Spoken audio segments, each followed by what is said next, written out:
ஓம் சாய்ராம். என் அன்பு செல்லமே, என்னுடைய அழகான தங்கமே, வாழ்க்கையில் உனக்கு ஏகப்பட்ட விஷயங்கள் இருக்கிறது. ஆனால் எந்த பிரச்சனையுமே இல்லாத மாதிரி ஒரு பெண்ணோ உன்னை எப்பொழுதும் சுற்றி சுற்றி வந்து உனக்கு தொந்தரவு கொடுத்து கொண்டே இருக்கிறார். அவள் யார் என்பது உனக்கும் தெரியும், எனக்கும் தெரியும். மன உளைச்சல் என்றால் அளவுக்கு மீறிய மன உளைச்சல். வெளியிலேயே சொல்ல முடியாத அளவுக்கு மன உளைச்சலை கொடுக்கிறார். வாசலுக்கு வந்தால் போதும், நீ உன்னுடைய வீட்டிலிருந்து வாசலுக்கு வந்தால் போதும், அவ்வளவு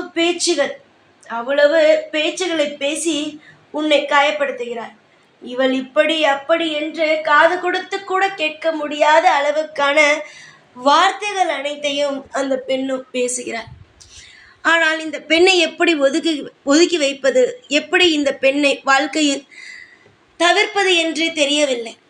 அடுத்த நிமிஷம் என்ன நடக்கும் என்பது யாருக்கும் தெரியாது. ஆனாலும் இதில் போட்டி பொறாமைகள் எத்தனை இருக்கிறது. நானும் அந்த பெண்ணிடம் போய் கனவில் கூட சொல்லிவிட்டேன், வேறொரு ரூபத்தில் நீ மிகப்பெரிய ஒரு பிரச்சனையை சந்திக்கப் போகிறாய் என்று. ஆனால் அவளுக்கு இதுதான் காரணம் என்று தெரியாமல் இன்று வரைக்குமே அந்த பெண் ஏன் இப்படி செய்கிறாள் என்பதுதான் புரியவில்லை. சரி தங்கமே, விடு, எல்லாவற்றையும் பார்த்து கொள்ளலாம். நான் சொல்லும் இந்த விஷயத்தை மட்டும் செய். நிச்சயமாக சத்தியமாக உன்னுடைய வாழ்க்கையில் அந்த பெண்ணோ திரும்ப வரவே மாட்டாள், திரும்பி கூட பார்க்க மாட்டாள். ஒவ்வொரு நிமிஷமும் அந்த பெண்ணோ உன்னை தொந்தரவு தானே செய்து கொண்டு இருக்கிறாள். ஆனால் இனிமேல் அந்த பெண் நீ இந்த ஒரு விஷயத்தை செய்தால் தொந்தரவு என்ற ஒரு விஷயத்திற்கு பக்கமே வரமாட்டாள். நீ எவ்வளவுதான் சிலரிடமிருந்து ஒதுங்கி ஒதுங்கி போனாலும் அவர்கள் யாருமே உன்னை விடுவதாகவே இல்லை. ஏனென்றால் ஏற்கனவே உன்னை பற்றி எல்லாம் தெரிந்து விட்டது.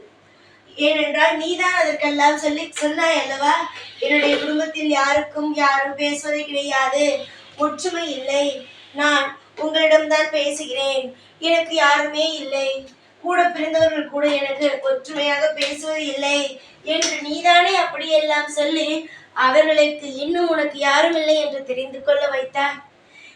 எப்பொழுதும் எடுத்த உடனே யாரை நம்பாதீர்கள். எடுத்த உடனே நம்பவில்லை என்றால் எப்பொழுதுமே உங்கள் குடும்பத்தில் ஒற்றுமை இல்லை, தனிமையில் தான் இருக்கிறீர்கள், எல்லோரும் உங்களுக்கு துரோகம் தான் செய்கிறார்கள், இத்தனை வயதில் நான் இத்தனை கஷ்டப்பட்டேன், அத்தனை கஷ்டப்பட்டேன் என்று வெளியில் சொல்லாதீர்கள். எப்பொழுது நீங்கள் உங்களுடைய வாழ்க்கையில் இருக்கும் கெட்ட விஷயங்களை எல்லாம் சொல்ல ஆரம்பிக்கிறீர்களோ அப்பவே உங்களுடைய வாழ்க்கை கதை முடிந்தது என்று அர்த்தம். இப்பொழுது நீ சொன்னது எதையும் மாற்ற முடியாது, ஆனால் இதிலிருந்து தப்பிக்கலாம். எப்படி என்பதையும் நான் சொல்கிறேன். எப்பொழுதும் உங்களுடைய பலத்தையும் பலவீனத்தையும் வெளியில் காட்டாதீர்கள். பலவீனத்தை நீங்கள் காட்டினீர்கள் ஆனால் அதிலேயே அடித்து அடித்து அடித்து உங்களை முன்னேற விட மாட்டார்கள். நீ இப்படித்தானே, உன் குடும்பம் இப்படிதானே, நீ குடும்பத்துல ஒற்றுமை இல்லை தானே, நீ இப்படிப்பட்டவ தானே, நீ எல்லா விஷயத்தையும் செஞ்சதுனால தானே இங்கே வந்த, இந்த வார்த்தையை விடுவார். அதுவே உன்னுடைய பலத்தை பேசினார், பலத்தை இழைத்து என்ன தெரியுமா செய்வார்கள், உன்னை முன்னேற விடாமல் தவறான காரியத்தை செய்வார்கள். நிறைய நீ பார்த்திருக்கிற, நிறைய விஷயத்தை சந்தித்திருக்கிற, எல்லாமே நீ கடந்து வந்ததுதான், தெரியாமல் அல்ல.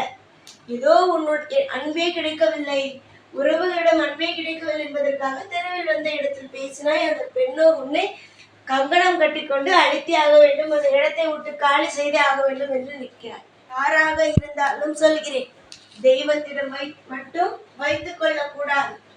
ஒரு பெண் தெய்வத்தை மனதார வேண்டுகிறார் என்றால் அவள் நல்லவளாக இருந்தால் மட்டும் தான் வேண்ட முடியும். தவறானவர்கள் எல்லாம் வேண்டுவார்கள், ஆனால் அவர்களால் தொடர்ந்து ஒரு விஷயத்தை செய்ய முடியாது. ஏனென்றால் தெய்வம் செய்ய விடாது. ஏனென்றால் அவன் தவறான பாதைக்கு போகிறான், அதனால் அவனுக்கு அந்த மாதிரியா நடக்கிறது. ஆனால் சரியான பாதைக்கு போபவர்கள் மட்டுமே தான் தொடர்ந்து பூஜைகளையும் தொடர்ந்து நல்ல விஷயங்களையும் செய்ய முடியும். தங்கமே, இப்பொழுது நான் முக்கியமான இடத்திற்கு வருகிறேன்.